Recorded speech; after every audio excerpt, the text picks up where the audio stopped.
Turn now to Democratic Congresswoman Jasmine Crockett of Texas, who has defended President Biden amid concerns about his age and calls that he withdraw from the race.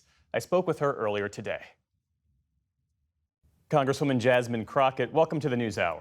Thank you so much for having me. When you hear your Democratic colleagues like Congressman Mike Quigley say that President Biden just has to step down because he can't win, or Congressman Adam Smith say the president is an ineffective messenger, as Smith said on this program last night, what's your reaction? What's your response? My reaction is that President Biden is the Democratic nominee, and nothing that they say is going to change that.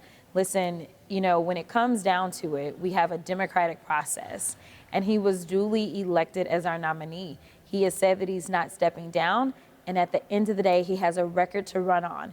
Now, if he is an ineffective messenger to certain people, then maybe they should get out and spread the good news. That's what I've been doing. I've been working hard to make sure that people understand why it matters to have this president in office, to make sure that they understand that if we are still allowed to have history books, that he will go down in history as one of the most effective presidents that we've ever had in the United States. So instead of complaining, what I need my colleagues to do is to put on their big girl and big boy pants and decide that they're going to do the work, because this is bigger than whatever 5 minutes of fame that they're going to have.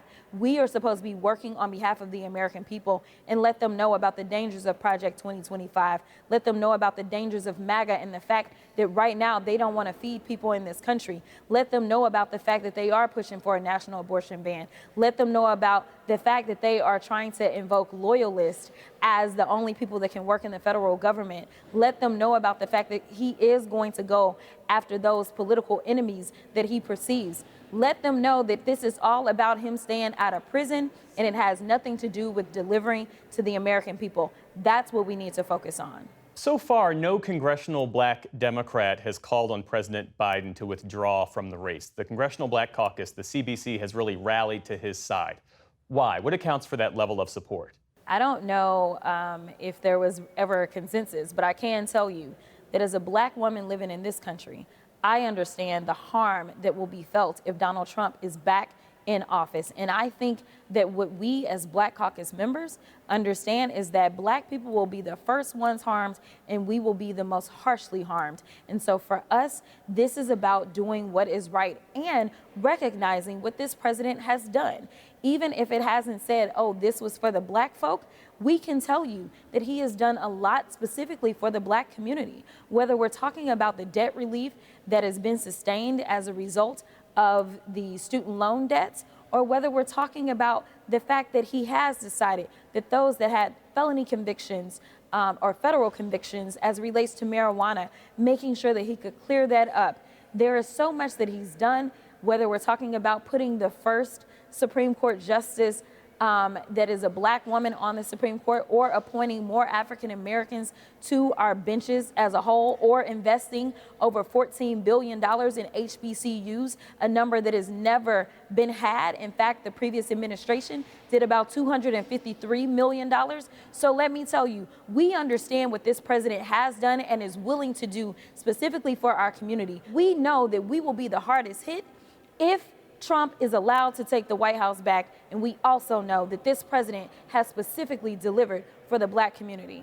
Would the Democratic Party have a better chance of beating Donald Trump with another nominee? I absolutely don't believe that that's true. First of all, your question presupposes the fact that there could be another nominee. Listen, we are in the last quarter. This is not time to play fantasy president. That's not what we do in this country. We have a democratic process. And so you don't decide that because somebody is polling bad, that you're going to withdraw and subvert the will of the people in the primary.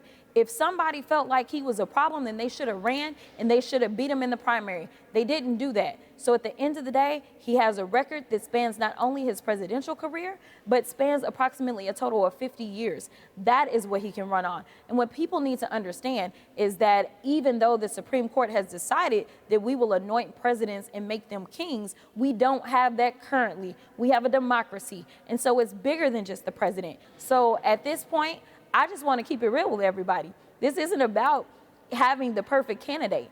What we need to focus on is the threat that's on the other side. And the fact that the Republicans have not asked a convicted criminal who has 34 felony convictions and still has more pending against him to step down. If he can run for office, I can guarantee you this man who actually has a record of success can run for office and he can win. Final question. How much longer can this open debate in the party about President Biden's fitness go on, and how much damage do you think it has done to the ticket? I don't think that there is an open debate. I think there's a lot of people, and I don't even know if it's a lot of people.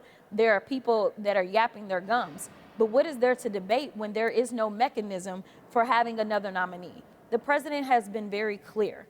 He has said it over and over and over. Whether people want to accept it or not, the president has said that he is not stepping aside. So there is nothing to debate. There is nothing that can be done. So essentially, they have to decide, do they want Donald Trump to end up back in office? Or do they want to go out and tell the good news of what this president and what this administration has accomplished? So at this point, I don't know why we're even saying that it's a debate. You have people that are out there expressing their feelings, but there is no debate. The president has shut that down by saying that he is running and that he's going to win. That is Democratic Congresswoman Jasmine Crockett of Texas. Thank you for being with us this evening. We appreciate it. Thank you.